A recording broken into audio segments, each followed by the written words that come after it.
আসসালামু আলাইকুম, সবাই কেমন আছেন? আশা করি ভালো আছেন। তো আজকে আমি একটা গাড়ির কাজ করতেছি, সেটা হচ্ছে টয়োটা ক্যামরি 2010 মডেল। তো এটার চেক ইঞ্জিন লাইট আসছিল, তো তার জন্য আমি এটার কম্পিউটার চেক করতেছি, স্ক্যানিং করতেছি গাড়িটাকে। সে একটা ম্যানুয়াল গাড়ি।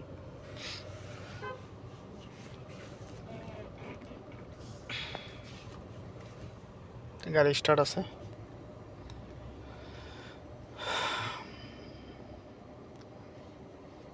এটা হচ্ছে টয়োটা ব্র্যান্ডের গাড়ি। এশিয়াতে যাব, এশিয়ার মধ্যে টয়োটা আছে, যে টয়োটাতে ক্লিক করলাম, তারপর ওকে।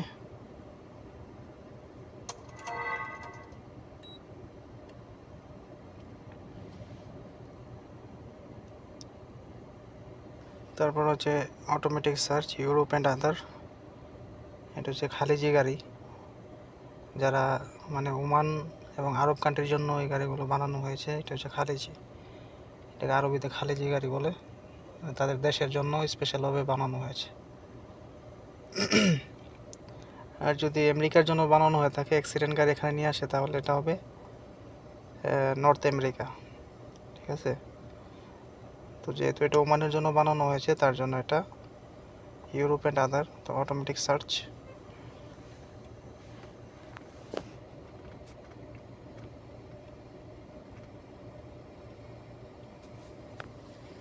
ক্যামরি, তারপর নিচে গিয়ে আদার্সে।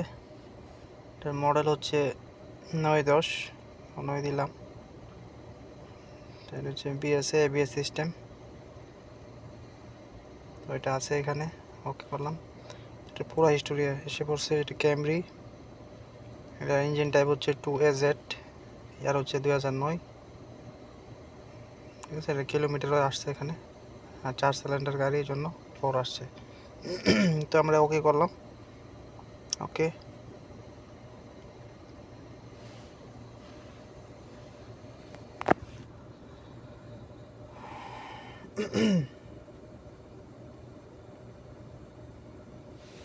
হেলথ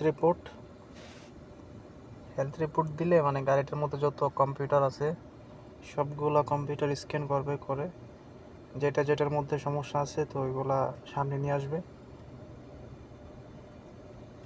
আসলে আমরা দেখবো যে কী সমস্যা। তো কাস্টমার আসছে মূলত চেক ইঞ্জিন লাইট আসছিল এবং গাড়িটা একটু মিসিং করছিল। তো আপনারা দেখতে পাচ্ছেন এখানে চেক ইঞ্জিন অ্যান্ড ইসিটি, এটা হচ্ছে ইঞ্জিন। চেক ইঞ্জিনের কারণে, চেক ইঞ্জিনে যে কোনো সমস্যা এখানে আসবে, ইঞ্জিনের মধ্যে আসবে, ইঞ্জিন এবং গিয়ার। তো এখানে আছে ব্রেক সুইচ এবি কুলারেশন। ব্রেক সুইচ যেটা আছে না, ব্রেক মারলে এই যে নিচে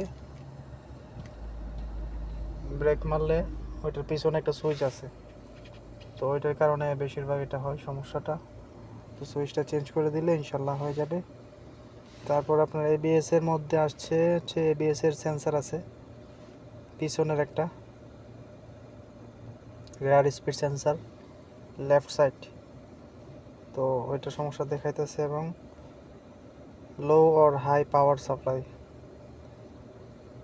মাঝে মধ্যে আপনার আল্টারনেটারের কোনো সমস্যা হলে তো পাওয়ার সাপ্লাইটা বরাবর পায় না, তার জন্য এই কোডটা চলে আসে। তো মূল সমস্যা হচ্ছে আপনার এটা স্পিড সেন্সার লেফট রেয়ার, তো এটা চেঞ্জ করলে হয়ে যাবে। তারপরে হচ্ছে আপনার এই এয়ারব্যাগের মধ্যে আছে হচ্ছে driver side seat position sensor, যে ড্রাইভার সাইড যেটা স্টিয়ারিংয়ের সাইডে, মানে সিটের নিচে একটা পজিশন সেন্সার আছে, তো ওইটা সমস্যা হয়েছে, এই জন্য হচ্ছে।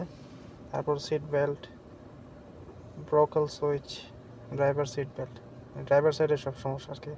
তারপর হচ্ছে আপনার ড্রাইভার সাইডের যে এখানে একটা, এটা সমস্যা দেখা যাচ্ছে কিন্তু এটা সমস্যা না, এটার নিচে একটা স্পাইরাল কেবল আছে, তো এটা অনেক সময় খারাপ হয়ে গেলে হর্নের সমস্যা হয়, অনেক সময় এটার এয়ারব্যাগেরও সমস্যা দেখায়।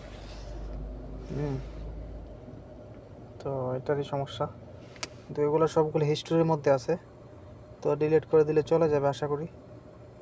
আর বাকি সবগুলো ঠিক আছে, এসি কম্বিনেশন মিটার বোর্ড এগুলো সব ঠিক আছে। তো আমি এটাকে এখন একটু রিসেট করতেছি, দেখি কোনটা থাকে পরে ক্লিয়ার।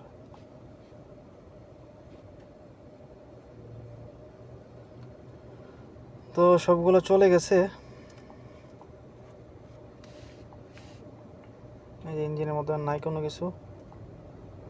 তারপরও দেখার চেষ্টা করেছি ব্রেক সুইচটা বরাবর কাজ করতেছে আর কিনা। এগুলো হচ্ছে লাইভ ডাটা, লাইভে সব দেখা যায় যে এই ডাটাগুলো বরাবর আছে কিনা।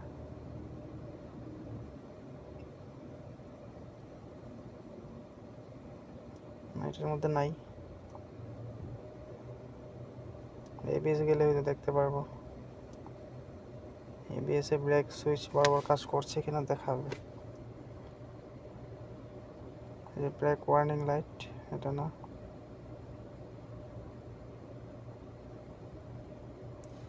পার্কিং ব্রেক,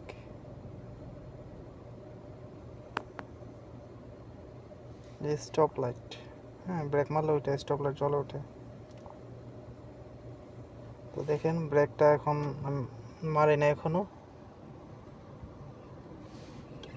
ব্রেকটা মারি নাই, যার কারণে এটা অফ আছে।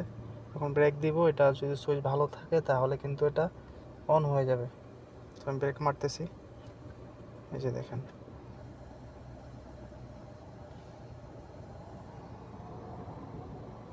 On of on of.